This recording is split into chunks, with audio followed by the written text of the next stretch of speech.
Nous allons commencer donc par Laurence, qui nous aidera à mieux concevoir la transition à la vie adulte chez les jeunes. Donc, candidate au doctorat en psychoéducation, Laurence débutera cette première partie de soirée sur la prise en charge des jeunes. Je vais m'essayer comme ça. Vous me direz si vous m'entendez pas bien. Faites-moi des signes. Alors, bonsoir tout le monde. Ça me fait tellement plaisir d'être là ce soir avec vous pour vous parler d'un de mes sujets préférés, les jeunes pris en charge et la transition à la vie adulte. Alors, pour entrer dans le vif du sujet, j'aimerais savoir si pour vous, l'idée de devenir un adulte, c'était associé à quelque chose, comme on voit ici sur l'image, à quelque chose de plutôt positif. Est-ce que vous vous disiez, par exemple, enfin, j'ai toute la liberté que je veux, je peux faire ce que je veux, quand je veux, j'ai personne pour me taper sur la tête. Est-ce que pour vous, à main levée, ça ressemblait plus à ça? OK, quand même, quelques-uns. Peut-être pour les autres, ça ressemblait plus à ça, où vous vous êtes dit « Épelaille, pas sûr que ça me tente, moi, les responsabilités qui viennent avec la transition à la vie adulte, bring me back. » Est-ce qu'il y en a pour d'autres où c'était plutôt ça? OK, moins. Vous faites partie de ceux qui sont retournés chez leurs parents puis qui vont rester là jusqu'à 42 ans, c'est ça? En fait, moi, je vous parle de transition à la vie adulte parce que je m'intéresse spécifiquement à ce sujet-là auprès des jeunes qui ont été pris en charge. Là, vous vous dites, les jeunes quoi? Les jeunes pris en charge ou les jeunes placés, c'est des jeunes qui ont été... Oui, c'est ça. C'est là que ça kick in, le stress.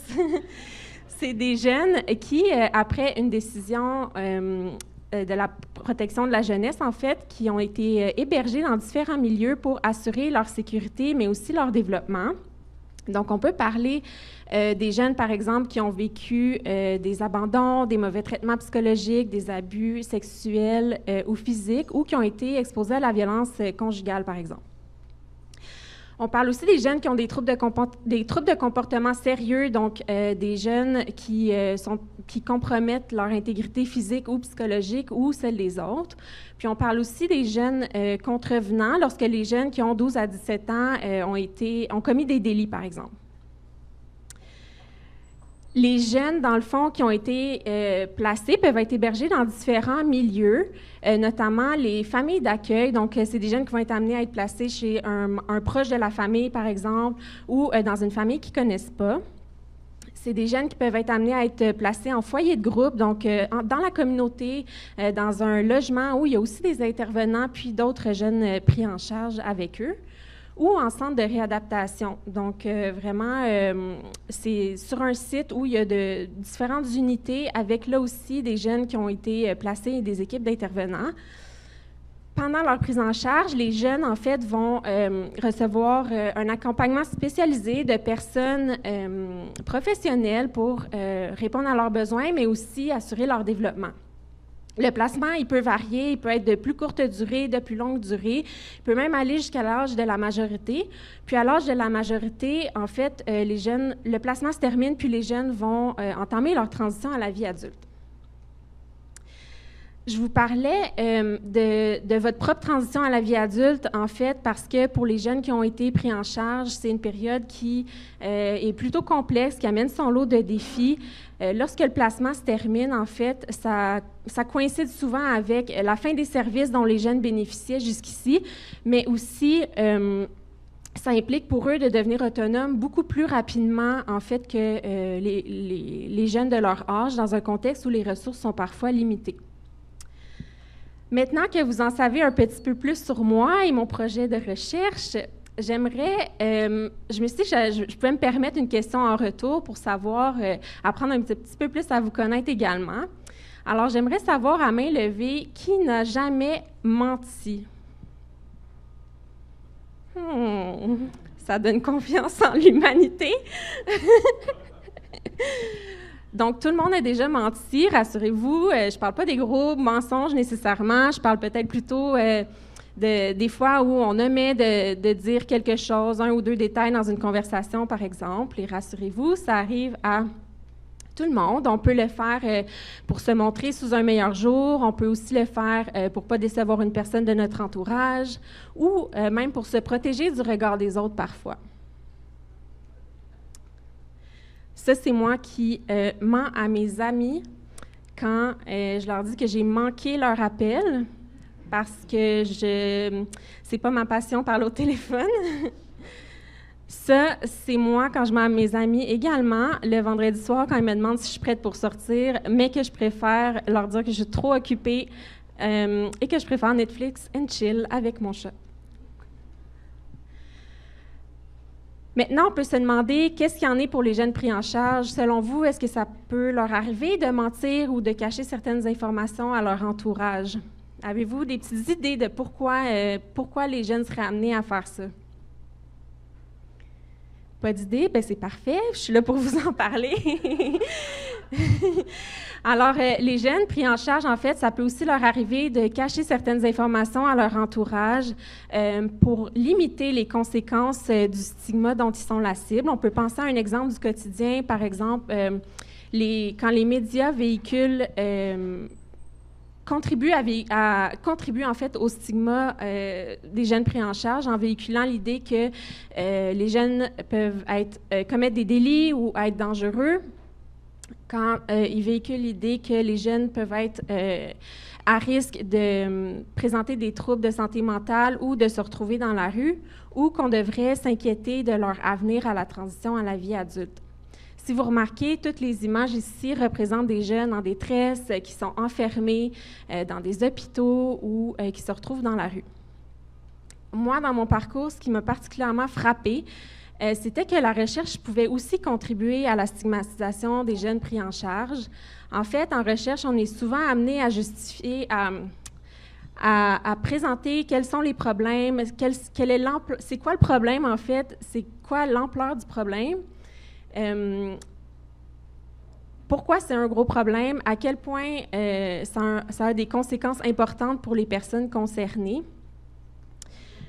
Puis ce qui est intéressant de voir, l'image que vous voyez ici, c'est une image de mots qui est formée à l'aide de tous les termes que 45 recensions des écrits sur la transition à la vie adulte utilisent pour justifier la pertinence de s'intéresser à ce sujet-là.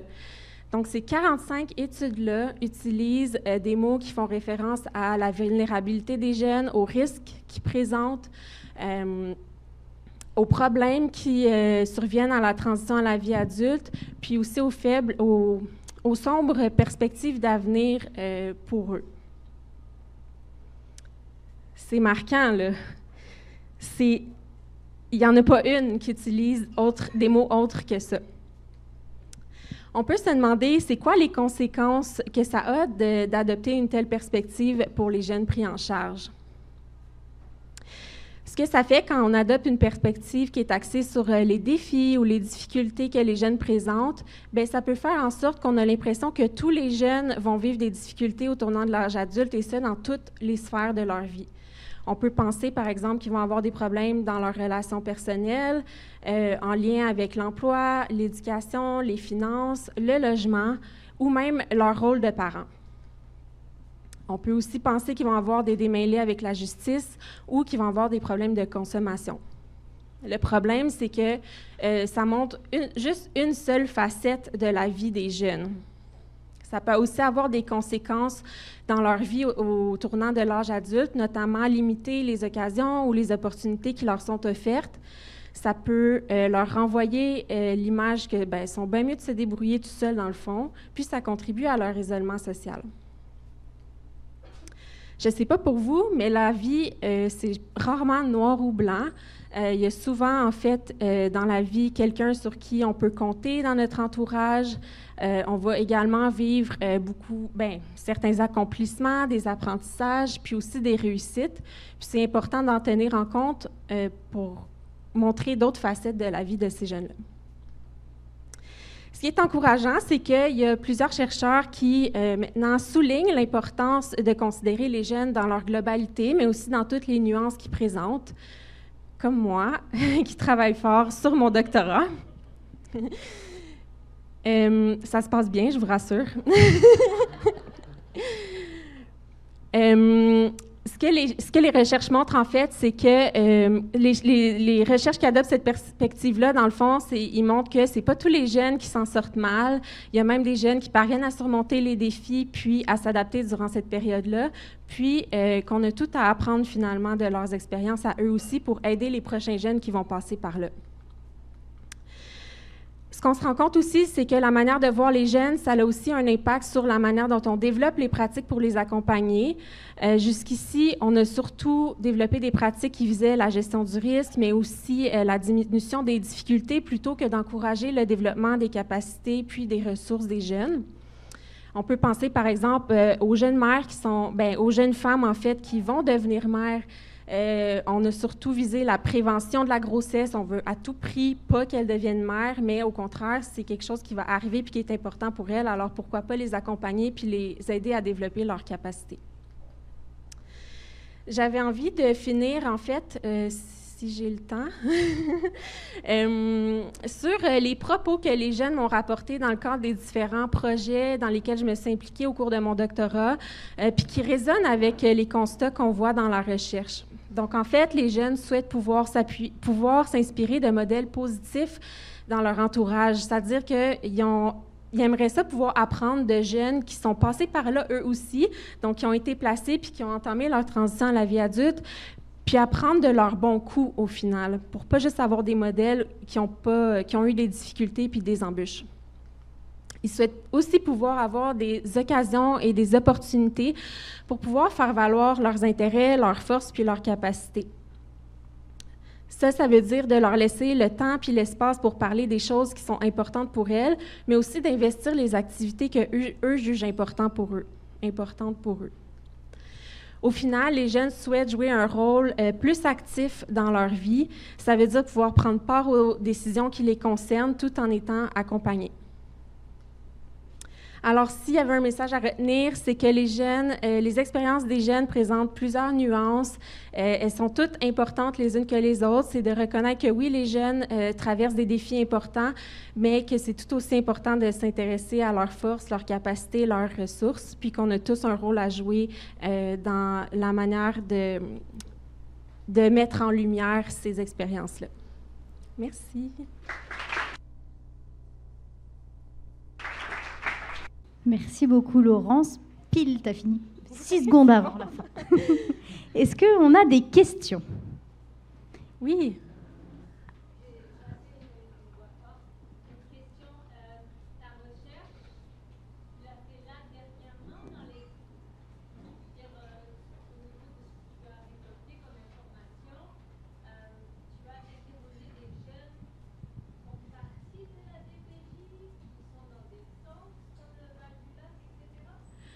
En ce moment, Ah oui, je répète la question. Donc, vous me demandez si ce que je présente aujourd'hui, c'est un projet de recherche que je mène actuellement, si c'est des résultats qui sont actuels au final.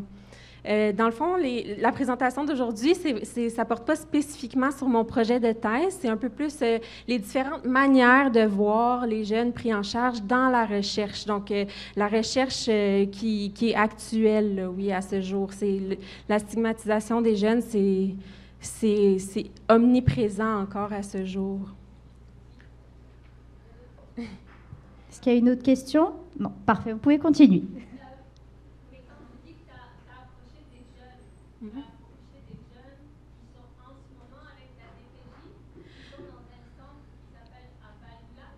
Ah non, dans le fond, oui, vous me demandez si les jeunes que j'ai rencontrés dans les différents projets dans lesquels je m'implique proviennent de la DPJ comme Val-du-Lac.